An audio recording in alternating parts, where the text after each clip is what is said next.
देखो, जब चलना नहीं आता था तो कोई गिरने नहीं देता था, और अब चलना सीख लिया तो हर कोई गिराने में लगा है। सोचो कितनी कहानी होगी उसके पास, जो शख्स अब किसी से कुछ नहीं कहता।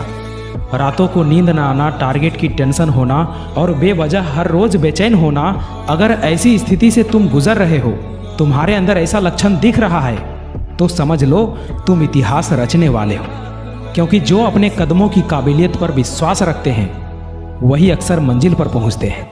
अगर आप कुछ ऐसा पाना चाहते हो जो आपने पहले कभी नहीं पाया, तो आपको कुछ ऐसा करना होगा जो आपने पहले कभी नहीं किया। तुम अपने घर की स्थिति में परिवर्तन के लिए चुने गए हो। जीवन आसान नहीं होगा मेरे भाई। तुम्हारी मेहनत में इतना दम तो होना चाहिए कि एक सफलता की कहानी तुम्हारी सारी असफलताओं को समाप्त कर संघर्षों पर पूर्ण विराम लगा दे।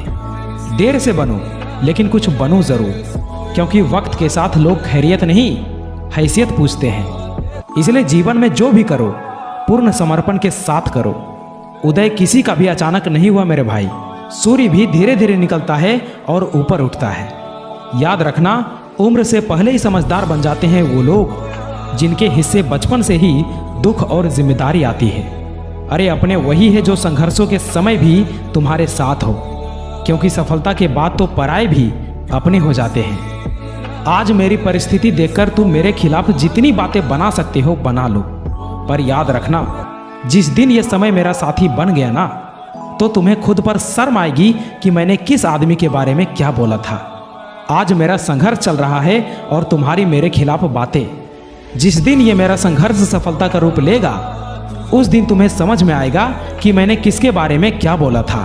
अगर कोई अकेला है तो इसका मतलब ये नहीं कि उसे कोई पसंद नहीं करता, बल्कि वो अकेला इसलिए है क्योंकि उसने दुनिया की औकात जान ली है।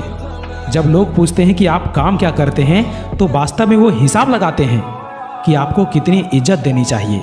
यही इस दुनिया की सोच है और इसे आपको मानना पड़ेगा। समय अपनी रफ्तार में है दोस्त, अगर तुम रुके तो बहुत पीछे रह जाओगे। इसलिए धीरे ही सही लेकिन चलते रहो। जिस मेहनत से आज तू भाग रहा है वही कल तुझे सफलता दिलाएगी। झोंक दे खुद को इस आग में, यही आग तुझे हीरा बनाएंगी।